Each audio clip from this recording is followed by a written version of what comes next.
Investigation. I believe the director is here, Attorney Melvin Matibag, sir.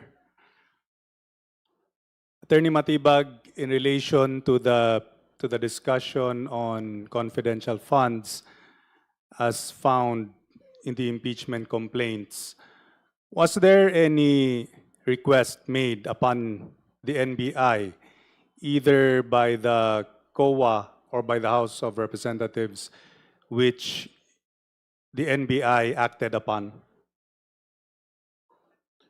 Good afternoon, Madam Chair. Yes, you may answer that, NBI Director. Yes.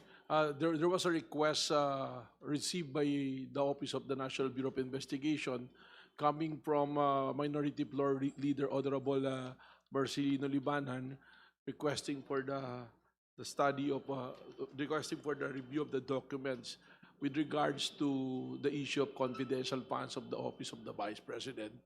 And we received it in April 2025 and we responded immediately. And after which we asked the Commission on Audit to provide us with the documents for the study of the documents of one of the unit of the National Bureau of Investigation. Do you have the result of the request? Did you bring it here? Yes, we have provided the Secretariat earlier, and other than that, the head of the question document, Ms. Caroline Moldes Pitoy, is here with me, and Mr. Antonio Magbos, who performed the study of the documents being studied in this impeachment hearing, Your Honor. Madam Chair, in that case, I would like to redirect my questions to Ms. Caroline Pitoy and Mr. Antonio Magbohos. You may proceed, Honorable Suwan. Ma'am and sir, kung nandito po yung mga documents, pwede po bang makita? I understand that they have been submitted already to COMSEC. COMSEC, may we confirm if we have provided copy of this to the justice members? The certification of the NBI. Ms. Pitoy, would you like to say something? Yes, Your Honor. We have already submitted a copy of the question documents report containing the results of the examination. We also submitted copies of the photographic enlargements of the questioned acknowledgement receipts to the Secretariat this morning. Your Honor. Honorable Suwan, do you have a copy with you? Yes, Madam Chair. Ms. Pitoy and Sir Magbohos, so in relation to the allegations in the complaints, more specifically paragraph 129 until 132 of the Cabrera complaint, is the question documents report number 130-425 dated May 28, 2025, is this a response to the letter of the Minority Leader Libanan regarding his request to your division as to the examination of the documentary evidence of procurement, or the DEPs, which documents appears to have repeated handwriting patterns na parang may 8-like pattern tapos uniform strokes, and which appears to be written by one and the same person or by a group of persons? So ito ba yung sagot nyo sa request ni Congressman Libanan? Yes, Your Honor. So may we see the report, Madam Chair? COMSEC, kindly hand the chair with the copy of the report of the NBI.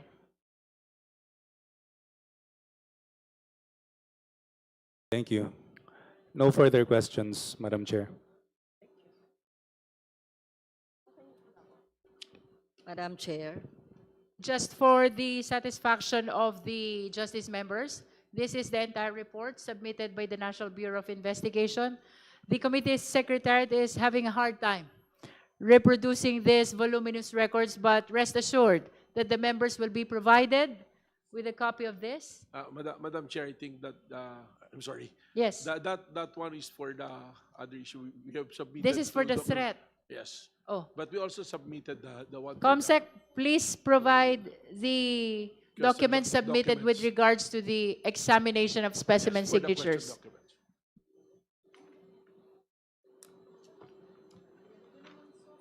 Madam Chair, yung pong nasa screen kanina, that is 5 pages po. Okay. This, for correction, this is the report submitted in relation to the threat, allegations of threat committed by the Vice President against the President, the First Lady, and the former Speaker. This is the report of the NBI, okay? And then we're trying to get from the Secretariat the report that was submitted with respect to the examination of specimen signatures. It consists of 5 pages only for the satisfaction of the members.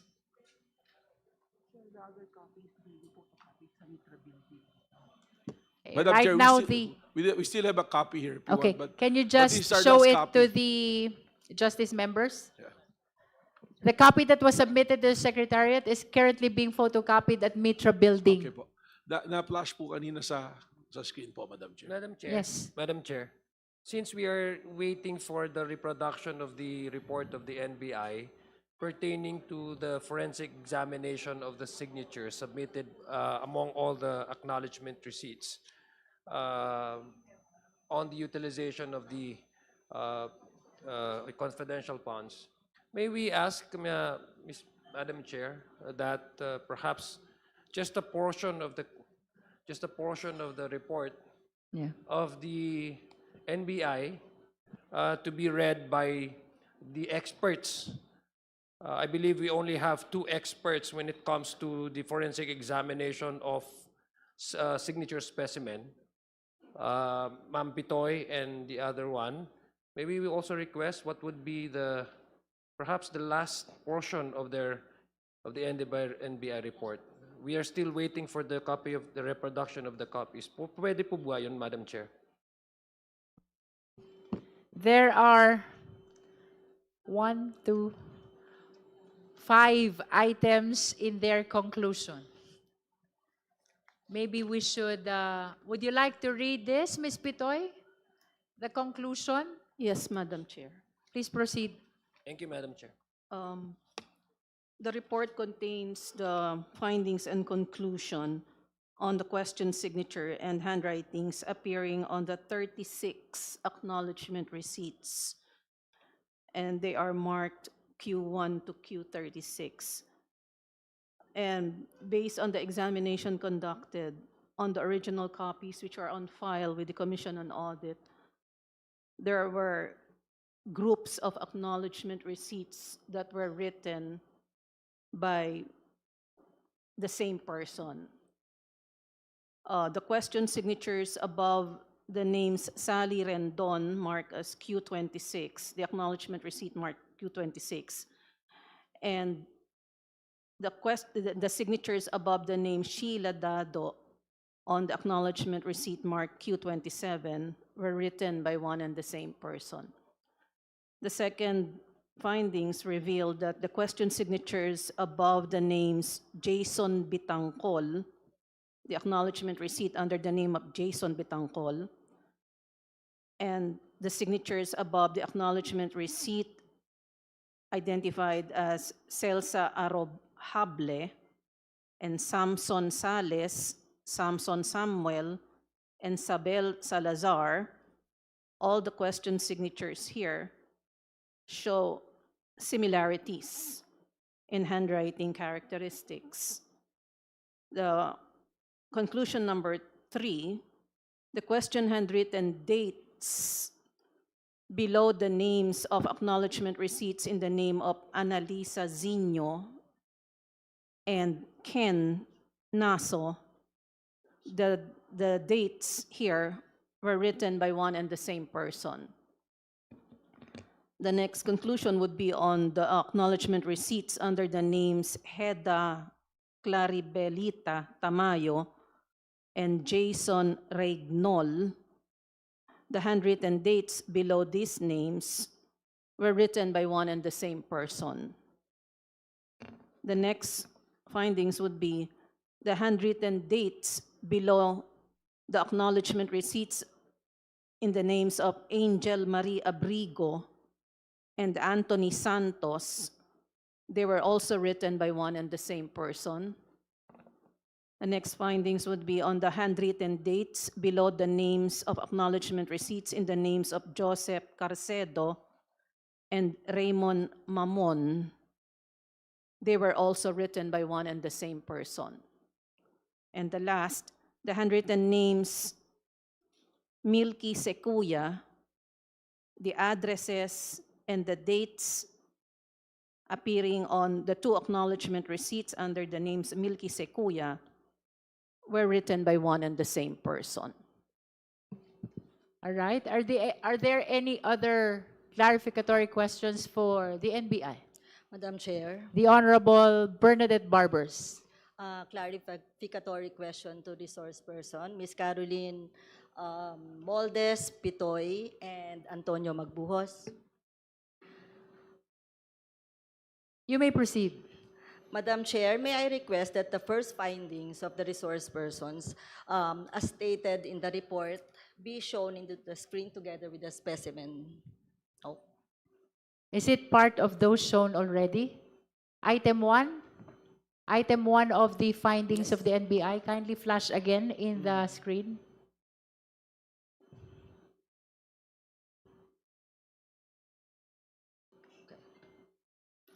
Ms. Caroline or Attorney Magbuhos, according to your report, May I just confirm, Honorable Barbers, if you are referring to item 1? yes. Okay.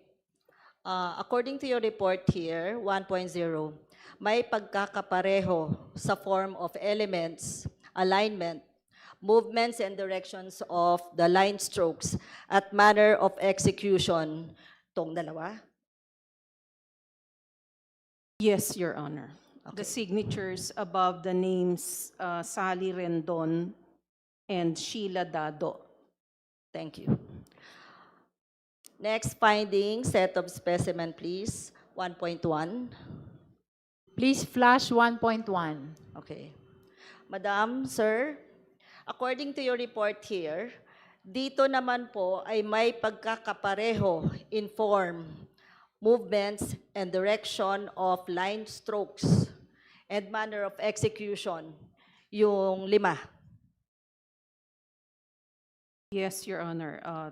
Receipt under the names Jason Bitangcol, Celsa Arrojable, Samson Sales, Samson Samuel, and Sabel Salazar. Thank you.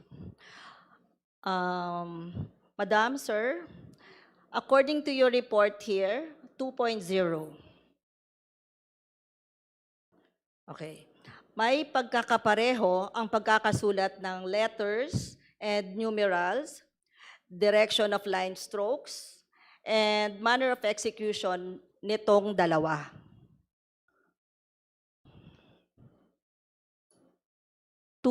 Your Honor, refers to the similarities in handwriting characteristics on the handwritten date below the name of the receipt under the name Annalisa Zino and Ken Nazo. Thank you. Thank you, Madam Chair. Okay, any other clarificatory questions from the members? Honorable Brian Poe. Madam Chair, based on the report, I saw that there were 8 findings. May I ask, these findings, were they based, how many DEPs were used, or how many DEPs were these based on? There are 7 findings, Your Honor. There's 7, not 8. 1, 2, 3, 4, 5, 6, 7. 7 findings. And of the 7 findings, how many DEPs were used as the sample set for the 7 findings? May I be clarified? What do you mean by DEP? He's asking DEP. about the number of specimen signatures which were examined. The The number of documentary receipts. evidence of payments? Receipts. Yes. There were 36 receipts that were examined, Your Honor. Okay. To be clear, though, I want to clarify. You only used 36 out of the 4,500 DEPs that were submitted, correct? Yes, Your Honor. The 36 receipts were the only ones that were submitted to us by the House of Representatives to be examined. Only 36. Okay. Madam Chair, if the members here would indulge, because the report's only 4 pages long. Baka just for the record, we could just read out the 4 pages para our kababayans who are following online can really logically follow the report that was submitted. It's only 4 pages, po. Yeah. So actually, the copy submitted is in the Mitra building and it is being reproduced. Perhaps we can flash these 4 pages of the report of the NBI on the examination of specimen signature. Secretariat, kindly flash the report on specimen signature. After all, this is only 4 pages. Honorable NBI Director, you're recognized. Thank you, Madam Chair. We also provided the committee through to the committee secretary photographs of the enlarged photograph of the receipts that we have examined. Maybe that's the one that we can flash so that not the 4 pages report. Okay, so do we have the So we can photograph comment of the properly. examined signatures? Please flash the photograph of the examined signatures. Ms. Pitoy, you can describe the document which are being flashed for the understanding of the justice members. Madam Chair. The Honorable Lagbas? Yeah, Madam Chair, can Ms. Pitoy approach so that she can also pinpoint? Yes, yes, Thank you. kindly approach the Thank big you, Madam. screen. Let's hear first the Honorable Lagbas. yeah. Madam Chair, for better understanding of our audience, mga kababayan natin, kaya po kaya ng NBI na i-explain lahat na ito in the vernacular or in Tagalog po para maintindihan po ng lahat na nanonood sa atin Ms. ngayon. Pitoy is requested to explain the documents which will be flashed in the screen in our Filipino language for the understanding of the public who are watching us. You can approach the big screen so you can point to those parts of the document while you explain. Madam Chair, we'll try to explain it in Tagalog because it's mostly technical language.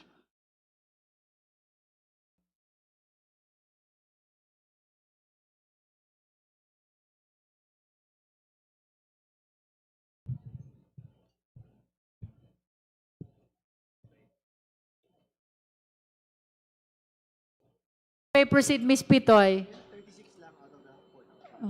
Ma- Your Honor, as stated in the question documents report, on the conclusion on on the conclusion Can we portion. speak in Filipino, ma'am?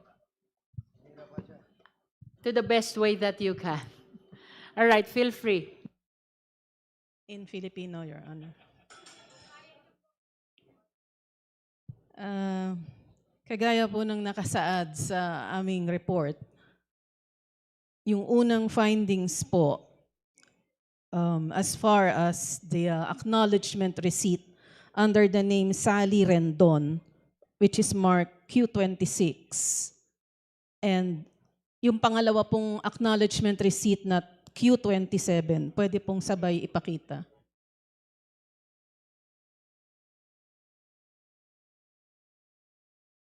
Ito pong dalawang acknowledgement receipt na ito, Q26 and Q27, meron pong pagkakahawig, similarities sa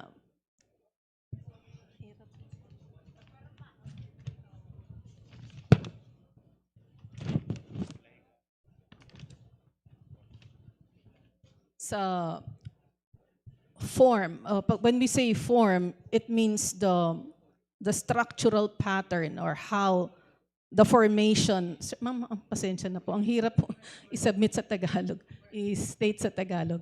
Pag sinabi pong form, it refers to the pattern in which the elements. This is what we call a highly personalized signature. There are no visible letters. That's why we are referring it to the form or the structural pattern. And in the examination, it reveals that the signatures above these two acknowledgement receipts under under the name of Sally Rendon and Sally Dado, the two signatures reveal significant similarities in the patterns of the letters, pati po sa alignment. When we say alignment, it's the relationship of the signature with the printed name, where the habit of the writer is the same, and in the manner of execution of the strokes, indicating that these two signatures were written by one and the same person, although they are of two different names. Yun po yung findings number 1. Yung pangalawang findings naman po, can we have the second? Yung pong acknowledgement receipt under the names of Jason Bitangcol, Celsa Arrojable, Samson Sales, Samson Samuel, Sabel Salazar. They are marked Q32, Q33, Q34, Q35, Q36. 5 po sila.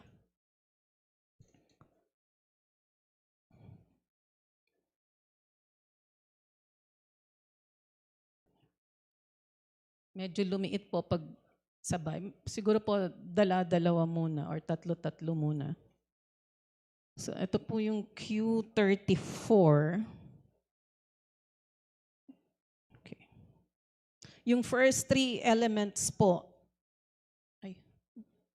sa Q34 and Q33, Q32, Q35, and Q36, we are referring po tong series of figure 8-like patterns. Hindi maipakita. Which are similar to one another as far as the pattern and the manner of execution are concerned. Magkakamuka din po sila.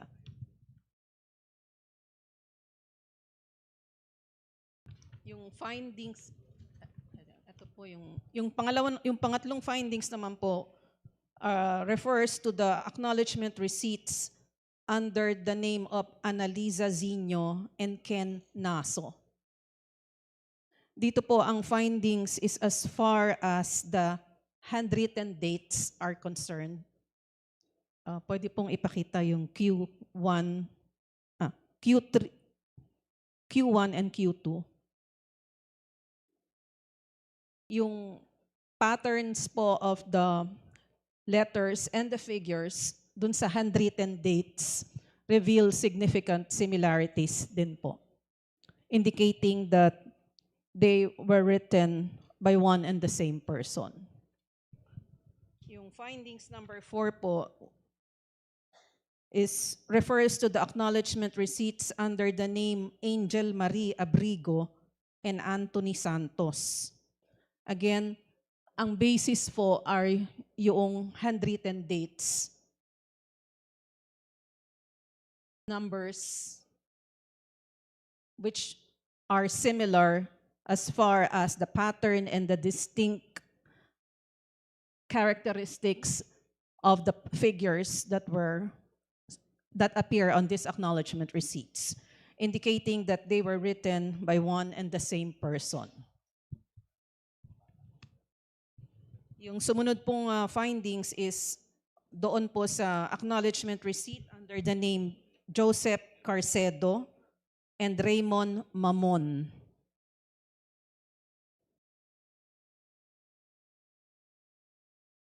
The handwritten entries, meaning to say, yung pong pagkakasulat nung handwritten name and the numbers and the dates reveal significant similarities, indicating that the handwritten names and the figures were written by one and the same person. Iisang tao lang po ang sumulat. Ang huli pong findings ay doon sa acknowledgement receipt sa names ni Milky Sequoia, mark Q22 and Q23.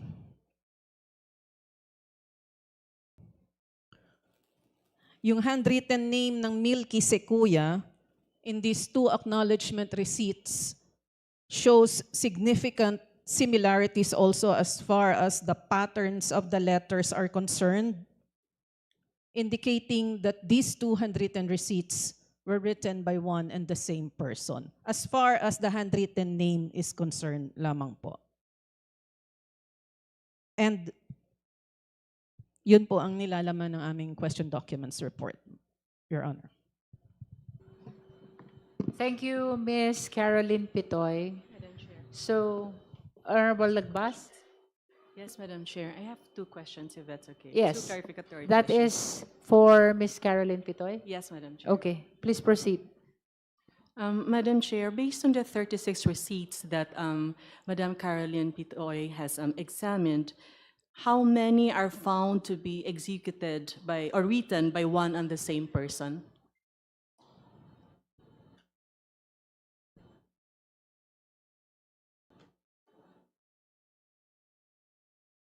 There are 7 groups of handwritten receipts that were found to be written by one and the same person, Your Honor. Ibig po bang sabihin nito na sa 7 groups po, isang tao lang po ang sumulat? 7 magkakagrupo po, na bawat grupo, isang tao lang ang sumulat. 7 magkakaibang grupo of question documents. So kumbaga, 7 tao po ang gumawa nitong 7 grupo of question documents. Yes, Your Honor, it's possible. So out of the 36, 7 tao lamang ang sumulat ng lahat ng documents na to. Paiba-ibang 7 tao sa 7 groups of question documents. Just to clarify po. Maaari pong 7 tao, maaari pong iba-ibang group, how do we say it? Maaari pong 7 grupo, but not necessarily po iba-iba. Kasi po, they were grouped according to the class and the styles of handwritings. Kagaya po halimbawa nung